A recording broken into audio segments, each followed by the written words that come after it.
It's been 15 years since the release of An Inconvenient Truth, the documentary about former U.S. Vice President Al Gore's campaign to educate people about global warming. But what seemed like a distant danger to many then is now front and center in the minds of the public, politicians, and business leaders of 2021. As images of the devastating consequences of climate change are beamed or streamed to our televisions and smartphones on an almost daily basis. With a heightened sense of urgency now surrounding what many see as the greatest challenge facing humanity, can disaster be avoided? Joining me on this edition of Leaders with Lacqua Goes Green, the former U.S. Vice President Al Gore.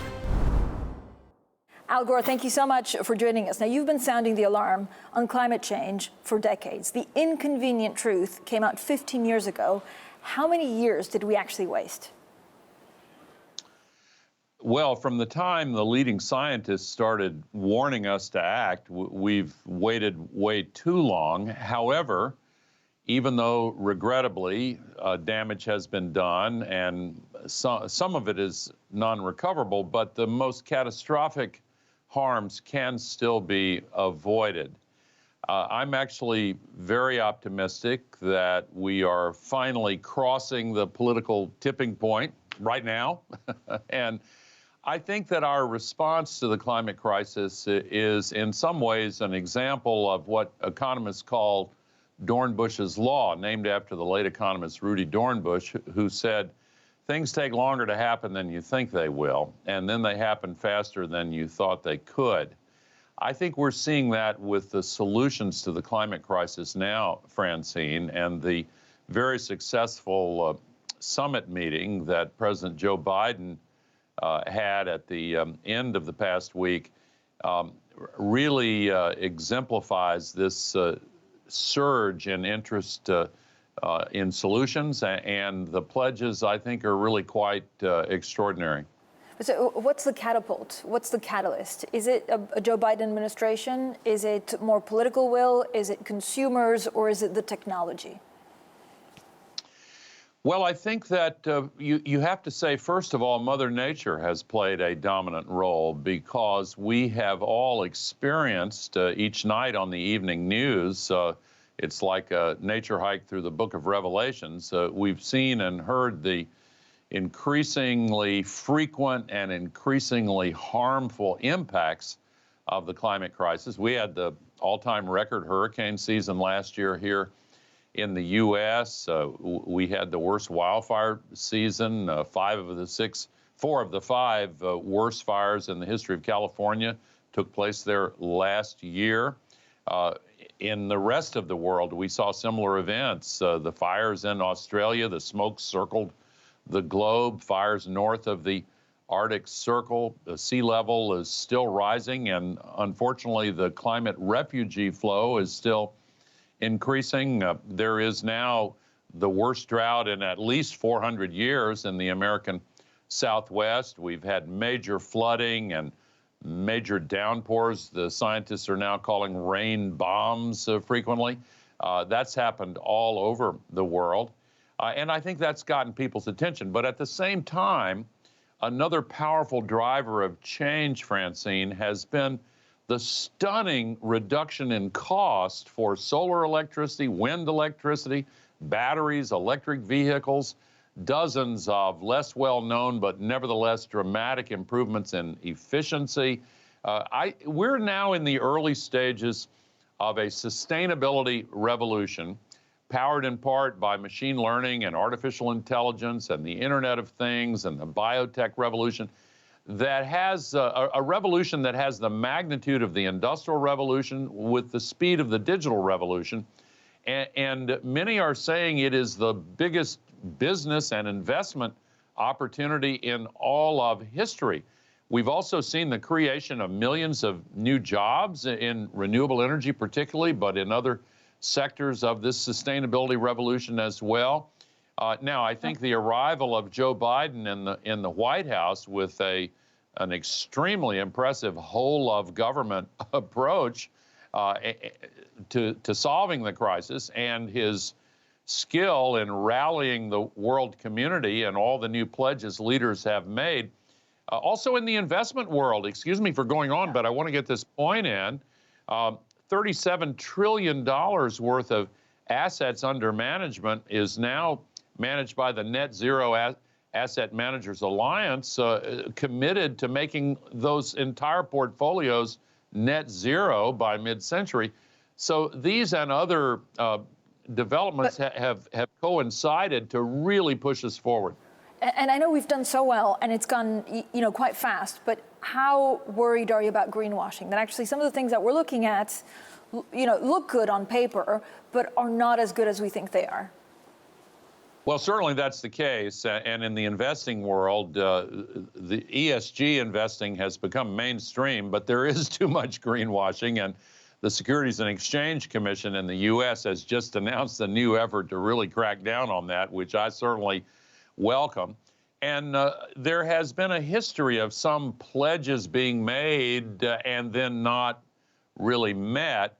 I think this is different now because we have also seen the rise of public demands that we get on with this. 70% of the American people, for example, support President Biden's bold plan. A solid majority of Republican voters support his plan.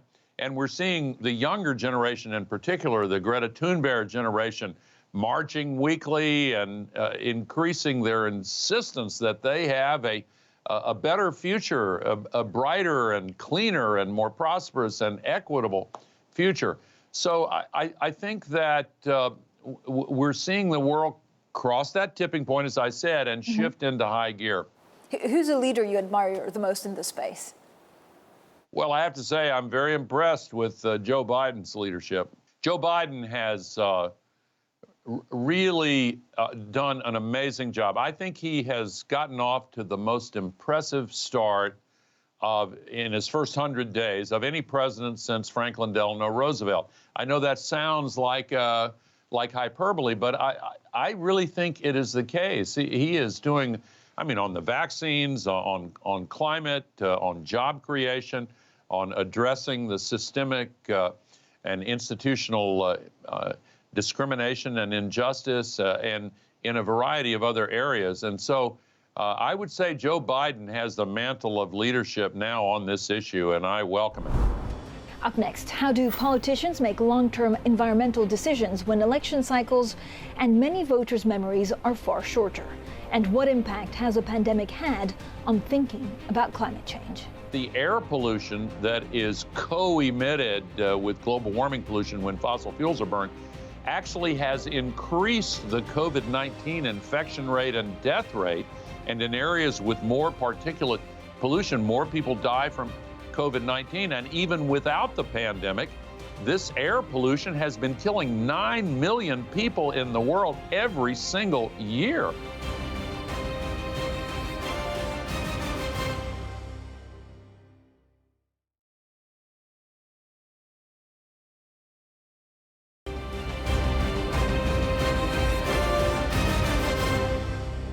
Now that the world has woken up to the reality of climate change, just what steps are being taken to lessen its impact, and what more needs to be done? And crucially, how much incentive is there for politicians to take long-term decisions that benefit the environment when election cycles come around far more quickly? My conversation continues with former U.S. Vice President Al Gore. Al Gore, what does your utopian world for the consumer actually look like? Is it eating less meat? Is it traveling less? Is it stopping international holidays? Well,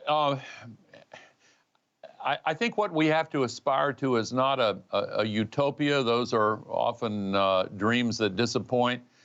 I do think that we can create a sustainable future that's more prosperous and fair, and that allows us to solve the climate crisis. I think we start with the shift of generating electricity from fossil fuels to solar and wind.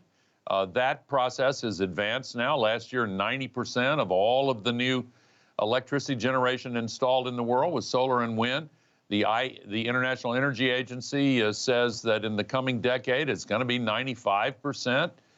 Year after year after year. That's a great start. And now solar and wind's getting so much cheaper than fossil fuel electricity that existing plants are being phased out well before their lifetimes have expired and replaced with solar and wind plus batteries.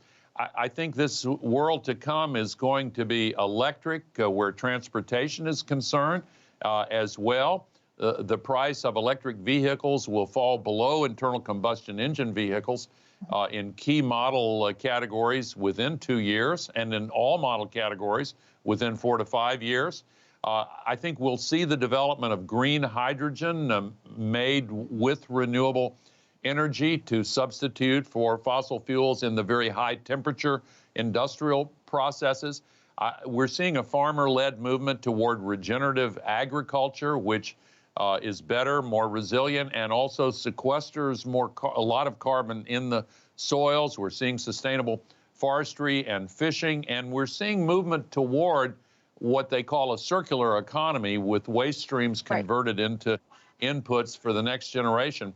And I think it's a jobs-intensive world, because the Oxford Review of Economic Policy just had a huge study showing that investments in these green opportunities create 3 times as many jobs, dollar for dollar, as investments in the old, dirty fossil fuel economy. I guess the concern is one of timeline, right? So for certain politicians, they're keen on creating jobs now and not in 2-3 years where they may not be reelected. How much of a danger is that? And actually, has the pandemic made that even more difficult for politicians? Well, I think there's certainly a renewed emphasis on the economy, as there should be. But remember this: over the last 5 years, in my country, solar jobs have grown 5 times faster than average job growth, and the fastest growing job is wind turbine technician. And this change has been building for a time, and I think that's one of the reasons why we saw a really welcome announcement several days ago, when the United Mine Workers, the largest union representing coal miners, endorsed Joe Biden's plan to phase out coal. So this movement is growing. We're seeing in very coal-intensive countries in Europe, like Poland, a profound shift in public opinion and a strong desire to move away from coal there. In India, you mentioned it before, Prime Minister Modi has renewed his pledge to install 450 gigawatts of solar and wind. That's amazing. And the price of electricity in India from renewable energy is far lower already than electricity made by burning coal. And there is now a renewed recognition, particularly in the wake of the pandemic, Francine, that the air pollution that is co-emitted with global warming pollution when fossil fuels are burned actually has increased the COVID-19 infection rate and death rate. And in areas with more particulate pollution, more people die from COVID-19. And even without the pandemic, this air pollution has been killing 9 million people in the world every single year. And the younger generation particularly is saying, do we have to live with this? Can't we live without it? We will live longer without it. Let's get rid of all this pollution and have cheaper, better, more reliable energy. Up next, Al Gore has been battling climate change deniers for nearly half a century. And while fake news about environmental issues remain rife in 2021, the former U.S. Vice President says more and more are having no choice but to face reality as the evidence mounts. People who in the past might have been more receptive to this dishonest propaganda from the polluters are now more skeptical of what they're saying, because they see with their own eyes that the climate crisis is obviously real and it's obviously getting worse.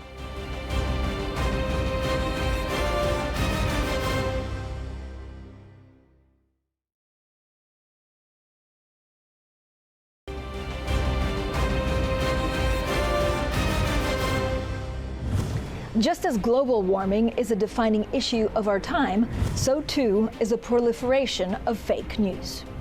Disinformation about environmental issues and policies is rife. But former U.S. Vice President Al Gore says even some of the staunchest climate change deniers are changing their tune as the evidence becomes more and more inescapable. How do you fight disinformation? And actually, how damaging is disinformation when it comes to climate change? Well, it has been a serious problem, Francine. Of course, as you know, many companies within the fossil fuel sector regrettably took the playbook written by the tobacco companies decades ago and launched a very dishonest, unethical disinformation campaign, even though they knew it was false, to try and convince people that the climate crisis wasn't real. Some of them are still at it. Some of them hired the same PR specialists that worked for the tobacco companies when they falsely told people that there was no health harm from smoking cigarettes. 100 million people died unnecessarily when the warnings of the Surgeon General and the medical community were swamped by these advertisements and phony messages from the tobacco companies. And the fact that the oil, gas, and coal companies, not all of them, but so many of them, did the same thing, that has been a major cause of this climate denial. We also have to address some of the changes in our information ecosystem. Some of the internet sites like Facebook have been reckless and irresponsible and really should be held to account to stop disseminating this grossly unethical and misleading propaganda. You held some of the first congressional hearings on climate change. Do you still think about some of those, moments where things, or people said actually things that now seem quite crazy? Yes, I still think about that. Absolutely. I had the privilege as a college student in the 1960s, ancient history, to learn from one of the greatest climate scientists of all time, Roger Revelle. That's how I stumbled into this. I didn't have any plan to devote my life to this, but when you learn about it and when you become engaged with this issue, it pulls you forward because it's the most serious challenge humanity has ever faced. We've got to solve it, no matter the obstacles. And we are making headway at last now. We have a long way to go, but we're gaining momentum, and I'm more optimistic today than I've ever been. What do you say to a climate change denier today? Do you still meet any? Oh, yes, of course. And first of all, I try to ask questions and listen and try to understand which of the misleading messages have been taken in, and then try as best I can to point that person in the direction of authoritative sources of information. I find it easier to do these days simply because, as I said earlier, Mother Nature is making the case herself. It's just devastating what's happening with the downpours and the floods and the fires and the storms and the sea level rise and the refugee flow. There are large areas in the tropics that the scientists tell us are in danger of becoming literally unlivable because the combination of higher temperatures and more humidity are creating conditions where a human being can't stay alive for more than a few hours outside. And those and other impacts of the climate crisis are driving more and more people across borders. And the Lancet Commission has warned us that in this century, we could see as many as 1 billion climate migrants. And I think when people who in the past might have been more receptive to this dishonest propaganda from the polluters are now more skeptical of what they're saying because they see with their own eyes that the climate crisis is obviously real and it's obviously getting worse. And we're putting another 162 million tons of man-made global warming pollution into the atmosphere every 24 hours. The cumulative amount that is up there traps as much extra heat energy in the Earth system every day as would be released by 600,000 Hiroshima-class atomic bombs exploding every single day. It's incredible. And more than 90% of that extra heat goes into the oceans, by the way, and that causes the stronger storms coming off the oceans. It causes the stronger rainfalls in places like the UK.